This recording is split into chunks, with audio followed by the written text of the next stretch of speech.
Karibu sana katika kutafakari neno la Mungu kupitia mwongozo wa kujifunza Biblia.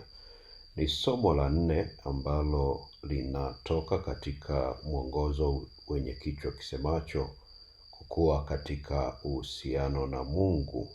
Ni somo la 4, somo la pekee sana ambalo lina kichwa kisemacho nafasi ya Biblia.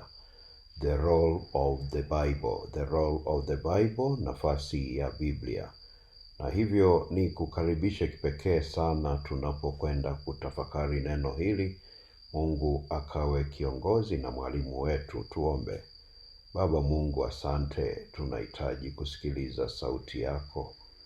Umejifunua kupitia Biblia. Tunahitaji kutafakari nini nafasi ya Biblia, nini kazi ya Biblia katika maisha yetu.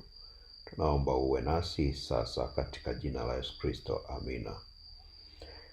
Tunapokiangalia kichwa hiki ni cha pekee sana. Baada ya kuwa tumejifunza kiburi dhidi ya unyenyekevu, na tukaona ya kwamba ili tuweze kuwa salama ni vyema tukajisalimisha kwa Mungu ili tuweze kuwa na tabia ya Mungu ambayo ni ya upendo lakini na unyenyekevu. Wiki hii tena Mungu amependa anatuongoza katika kutambua nafasi ya Biblia ni nini katika maisha yetu. Lakini kichwa hiki cha somo ukikisoma na kukitafsiri katika lugha ya Kiingereza ambapo ndipo haya maneno mengi yametafsiriwa, ni the role of the Bible. Kwa lugha nyingine au kwa maana nyingine tunaweza kusema kazi ya Biblia ni nini katika maisha ya muumini au Mkristo. Katika wiki hii tunapoangazia somo hili, yako mambo kadhaa ambayo yamesomwa au yametafakariwa katika somo hili siku baada ya siku. Lakini nilipokuwa nikisoma naangalia mafundisho makubwa mawili ambayo tutayapata katika somo hili. Fundisho la kwanza au jambo la kwanza la muhimu ni kwamba Biblia jinsi ilivyo kupitia yenyewe ni sauti ya Mungu. Yaani Biblia kazi yake kubwa au inachokifanya, tunapoisoma tunaisikiliza sauti ya Mungu. Maneno haya unapoyasoma ni sauti ya Mungu. Lakini jambo la pili la msingi kabisa ni kwamba Biblia au neno ni liko hai na lina nguvu. Kwa maana neno la Mungu lina nguvu, na hivyo tunapolisoma basi iko nguvu ya Mungu ndani yake. Fungu letu la kukariri au fungu kiongozi linatoka kitabu cha Waebrania sura ya 4 na fungu lile la 12. Na neno la Mungu linasema maana neno la Mungu li hai, tena lina nguvu, tena lina ukali kuliko upanga uwao wote ukatao kuwili, tena la choma hata kuzigawanya nafsi na roho na viungo na mafuta yaliyomo ndani yake, tena lijepesi kuyatambua mawazo na makusudi ya moyo. Hiyo ni Waebrania sura ya 4 na fungu lile la 12.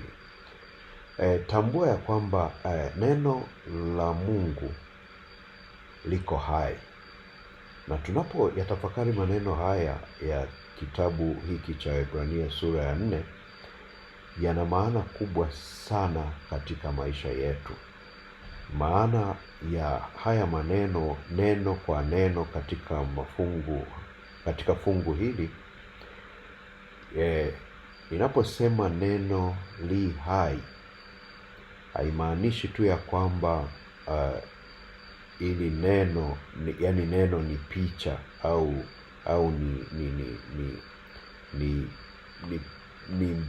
yani ni picha, kwa maana ya kwamba si kitu cha kuona tu au mtu akaangalia na akawa amemaliza. Inaposema li hai, ina maana hili neno linaishi lakini pia lina uhai halisi. Neno la Mungu halina uhai tu kwa maana ya uhai kama wa kibinadamu, bali ni uhai wa Mungu mwenyewe. Kama Mungu anavyoishi milele, ndivyo neno lake linavyoishi milele.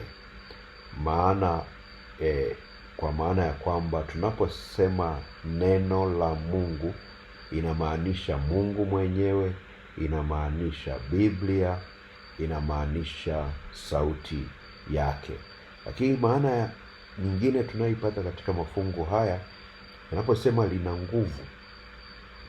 Nguvu katika lugha ya asili ni energies, au kwa Kiingereza ni energy, au kwa lugha nyingine ni nishati, ikiwa inamaanisha ya kwamba kinachofanywa na neno au neno lenyewe jinsi lilivyo lina nguvu ndani yake.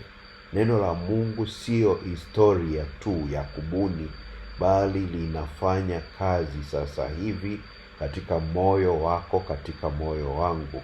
Ni nguvu inayoishi, ni nguvu inayoendelea kuishi. Na hivyo si jambo la kuchukulia kirahisi rahisi. Elewa, neno la Mungu linayo nguvu ya pekee.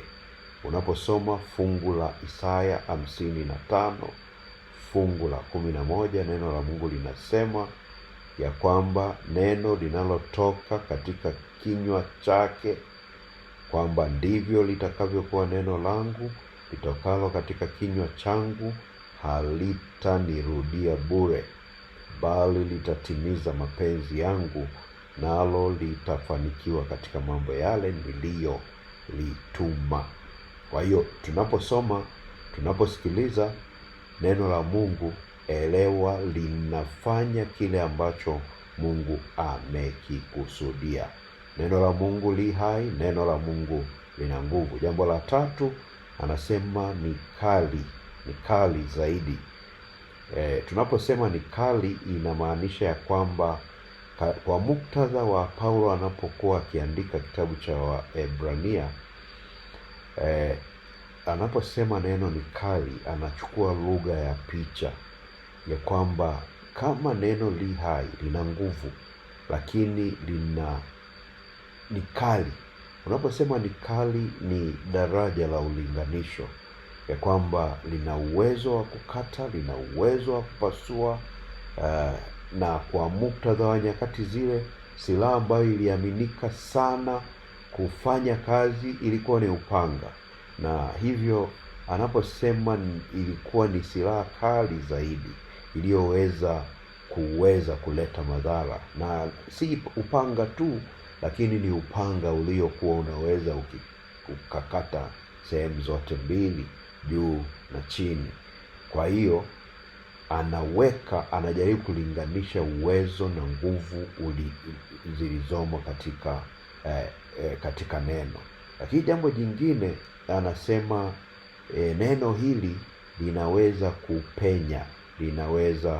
kupenya na kugawanya nafsi na roho, na linaweza kuhakiki. Haya yote yanamaanisha ya kwamba neno la Mungu linapoingia ndani ya mtu anapoamua kuishi katika hilo neno, lina uwezo mkubwa zaidi ya kile ambacho mwanadamu anaweza akakiona au akakielewa nje. Kwa hiyo hili ndilo fungu letu la kukariri. Lina maana kubwa sana, linatupeleka katika kuelewa neno la Mungu ni nini katika maisha yetu. Sasa nikukumbushe kitu kimoja. Katika maisha ya mwanadamu ambaye yuko katika ulimwengu huu, kuna pambano kuu kati ya nuru na giza.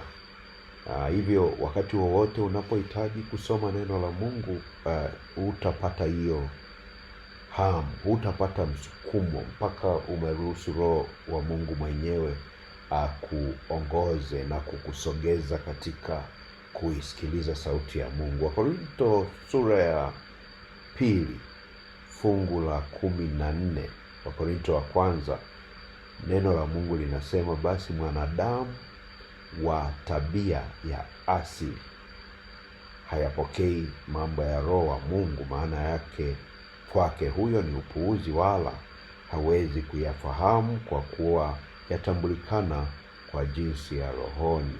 Nini maana ya hii? Kwamba hata sasa unaposikiliza neno hili, unapochukua nafasi kusikiliza neno hili, ni kwa sababu tu Roho wa Mungu amekuwa ndani yako. Lakini ikiwa una tabia ya asili, baada ya kuwa dhambi imeingia ulimwenguni, hakuna jambo lolote jema, jambo takatifu, jambo linalomhusu Mungu utatamani kulisikiliza. Na hivyo basi, ikiwa tunataka kubadilika, kusikiliza neno, kusikiliza sauti ya Mungu, ni lazima turuhusu mambo ya Roho wa Mungu yatawale katika maisha yetu. Kwa nini Paulo aliandika hivi? Alimaanisha ya kwamba neno la Mungu linafungua mpango mzima wa wokovu. Neno la Mungu linafungua ramani nzima ya mwanadamu kutoka katika hali ya utakatifu pale bustani ya Eden, kuingia katika dhambi, ukombozi ulioletwa na Yesu Kristo kwa njia ya msalaba, na hatimaye ukamilifu wa wokovu, utukufu au kutukuzwa. Hivyo basi, yule yeyote ambaye hajaruhusu Roho Mtakatifu awe ndani yake, neno la Mungu linakuwa ni upuuzi.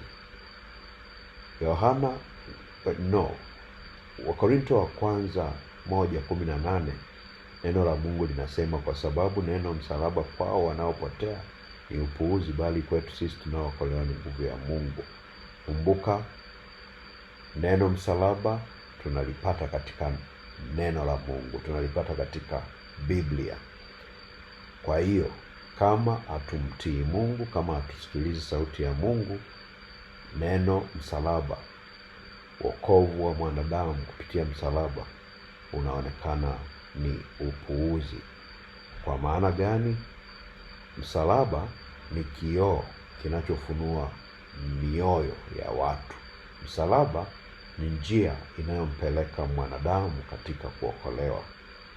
Na hivyo tunavyoitikia msalaba wa Kristo, unafunua tuko mahali gani mbele za Mungu.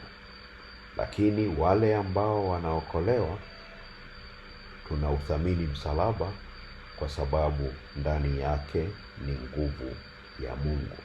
Sasa twende moja kwa moja katika kutafakari mambo yaliyosalia katika somo hili. Biblia ina jukumu la kuimarisha mahusiano yetu na Mungu. Biblia inayo kazi ya kutufanya tuelewe mapenzi ya Mungu kwetu.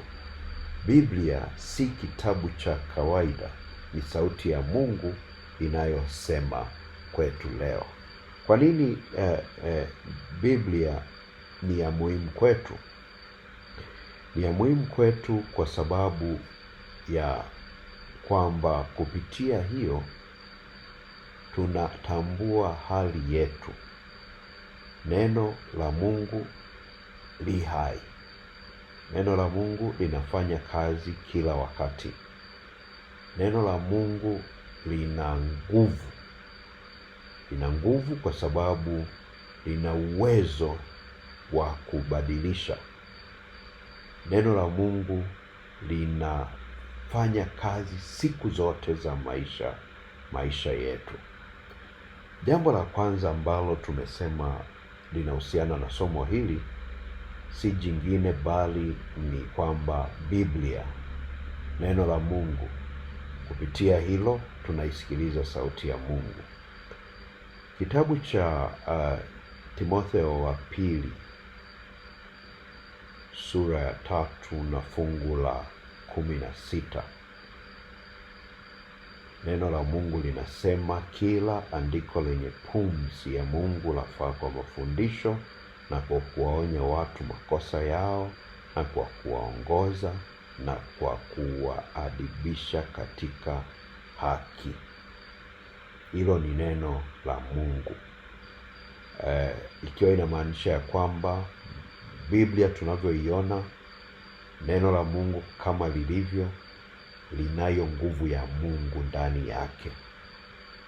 Ndio maana mwanzo tulisema si kitabu cha kihistoria tu, bali walioandika, waliokusanya haya maneno ya kutoka kwa Mungu walivuviwa, waliwekewa nguvu ya uhai, waliwekewa, yani ni kama vile pumzi ilivyo ya muhimu kwa maisha ya mwanadamu. Mungu aliweka nguvu, alivuvia, akaweka Roho Mtakatifu ndani ya watu ili waweze kuandika haya maneno ambayo ni ya Mungu, ili kuwawezesha wanadamu kuisikiliza sauti ya Mungu kupitia maandiko hayo. Shetani anachokifanya, anatumia kila njia anayoiweza kuzuia watu kupata ujuzi na maarifa ya Biblia. Ndio sababu waweza kuchukua Biblia dakika 2 umesinzia, lakini kwa mambo yako mengine unaweza ukaendelea kukaa hata masaa mengi. Kuelewa ya kwamba kila andiko lenye pumzi ya Mungu linafaa kwa mafundisho, kwa kuonya na kuongoza na kuwaadibisha watu katika haki. Maneno haya yenyewe yana nguvu. Maneno haya yako hai. Maisha ya mwanadamu pasipo neno la Mungu ataishi katika hali ambayo hatakaa afanikiwe. Kwa somo letu hili nikumbushe ya kwamba linaangalia nafasi ya Biblia au kazi ya Biblia katika maisha yako. Na unapolitafakari, hebu jiulize katika maisha yako, ni mara ngapi umejilisha neno la Mungu? Ni mara ngapi umelifanya kuwa sehemu ya msingi katika maisha yako?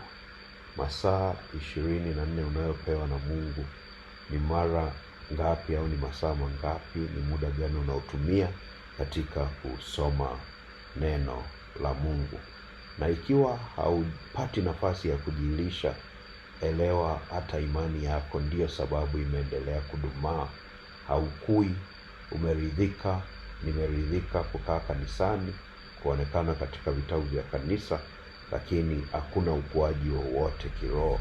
Hatuthamini wokovu, hatuthamini mambo matakatifu, tunayachukulia tu kama mazoea, na matokeo yake hatuwezi tukaona nguvu na uwezo ulio katika neno la Mungu. Kwa sababu Paulo akiandika kwa Warumi, alipotambua nguvu ya neno la Mungu katika maisha yake, yeye alisema, kwa maana sionei haya Injili, kwa sababu ni uwezo wa Mungu unaoleta wokovu kwa kila aminie, kwa Myahudi kwanza na kwa Myunani pia. Yule anayeelewa kazi ya neno la Mungu, anayeelewa nguvu iliyo katika neno la Mungu, hatakaa kimya kuhusiana na neno la Mungu. Kwa nini? Kwa sababu atakuwa ni jasiri, akijua kilichofanyika kwake kinachopaswa kufanyika pia kwa wengine. Yesu aliwaambia wanafunzi ya kwamba, je, hampotei kwa sababu hii, kwa kuwa hamjui maandiko wala uwezo wa Mungu? Marko 12:24. Ikiwa hatujui chochote kuhusu uwezo wa Mungu, tunakaa tu, tunaridhika, tunatulia, tuchukue hatua kwa ajili ya maisha yetu, tuchukue hatua kwa ajili ya wokovu wa watu wengine. Na hivyo ni muhimu sana kutambua ya kwamba neno hili li hai, linafanya kazi daima, leo, jana, kesho na hata milele. Kama Mungu alivyo wa milele, basi elewa neno la Mungu ni la milele. Kumbuka, tunajifunza uhai ulio katika neno la Mungu, lakini pia tunajifunza ya kwamba kupitia neno la Mungu tunaisikiliza sauti ya Mungu. Sasa mambo ya mwisho ya kutafakari kabla tujahitimisha ni haya. Ni nini tunapaswa kufanya, au kazi ya hili neno ni nini, au mwanadamu muumini mfuasi anapaswa kufanya nini sasa, baada ya kutambua ya kwamba kupitia neno la Mungu tunasikia sauti yake, lakini pia kupitia neno la Mungu iko nguvu. Tunapoisoma Biblia tunakutana na visa vingi vya watu ambao walibadilishwa na nguvu ya Mungu, nguvu ya neno la Mungu. Unamkumbuka Paulo aliyekuwa akiitwa Sauli. Nini kilifanyika katika maisha yake? Alibadilisha kabisa mwenendo na mwelekeo wake. Lakini tunawafahamu watu waliokuwa na kiburi na kujua kwingi kama Petro. Mambo aliyoyafanya ni makubwa baada ya kuruhusu Roho wa Mungu atende kazi ndani yao. Hivyo basi maandiko kama yalivyo yamevuviwa, na tunachotakiwa kukifanya kupitia maandiko ni kuruhusu Roho wa Mungu mwenyewe anene nasi. Katika kitabu cha Timotheo wa pili 2:15 neno la Mungu linasema, jitahidi kujionyesha kuwa umekubaliwa na Mungu, mtendakazi asiye na sababu ya kutayari, kutumia kwa halali neno la kweli.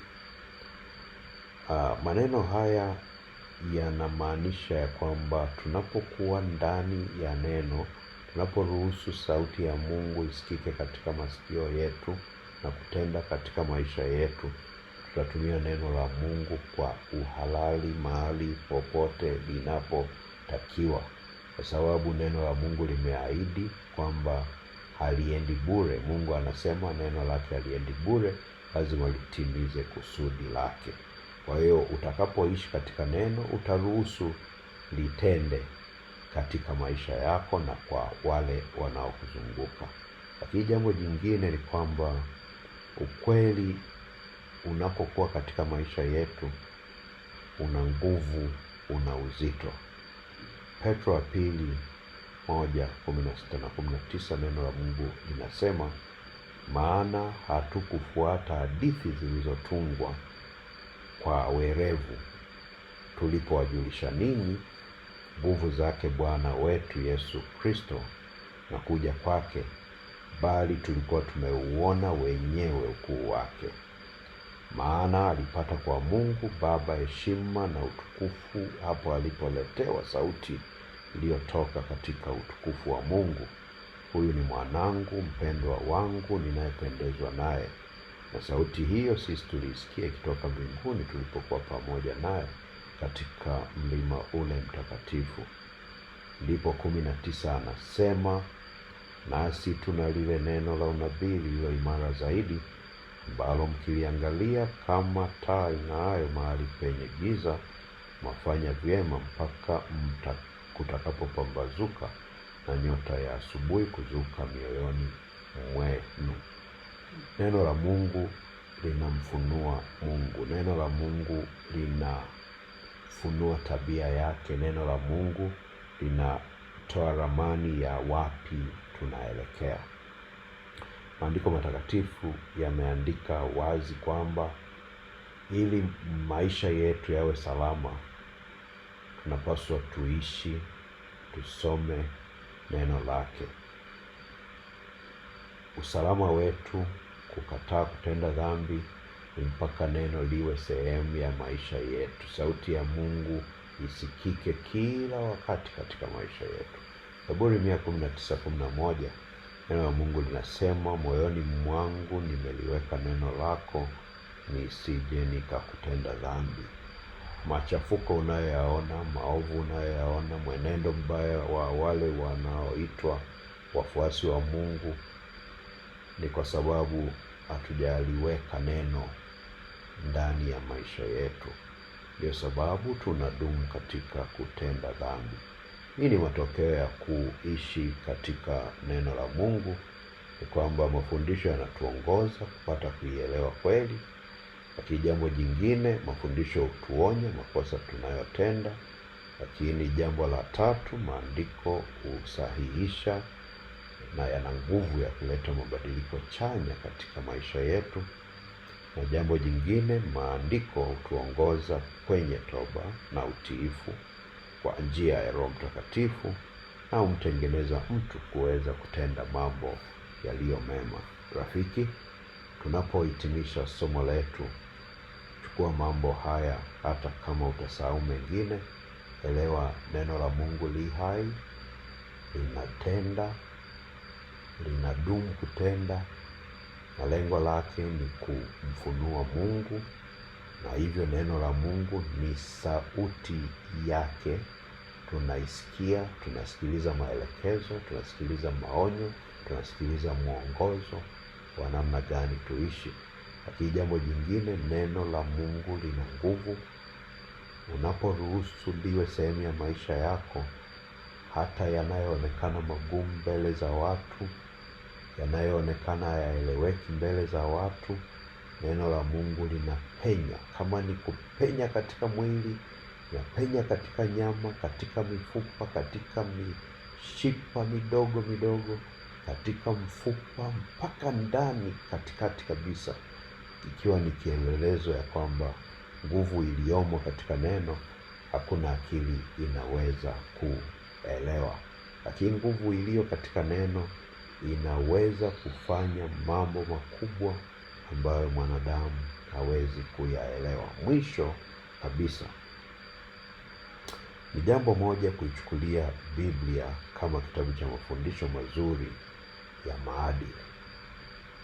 Ni jambo moja kuchukua Biblia kama kitabu cha mafundisho mazuri ya maadili, lakini ni jambo lingine kuchukulia Biblia kama ilivyo kweli, kwa maana ya kwamba ni neno la Mungu aliye hai, neno ambalo ni uzima wetu, neno ambalo linapaswa kuumba matendo yetu, maneno yetu na mawazo yetu.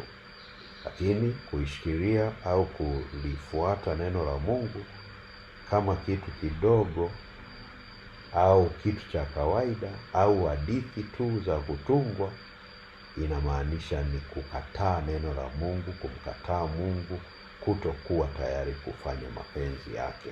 Mungu akubariki unapotafakari maneno hayo. Tenga muda wako kumshukuru Mungu.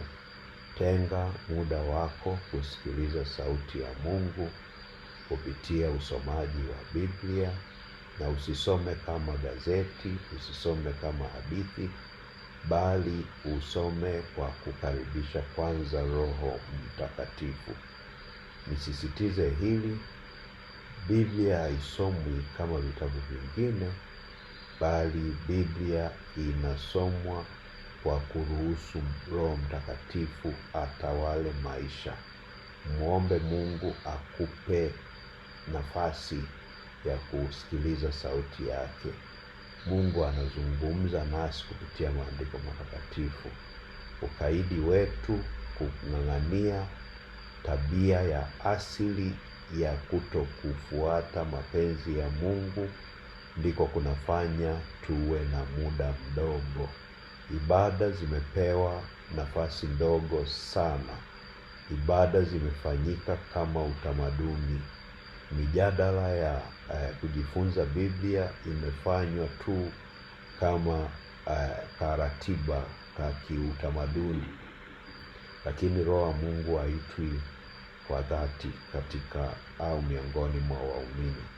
Mungu akubariki unapoendelea kutafakari haya, katika jina lake Yesu Kristo, amina.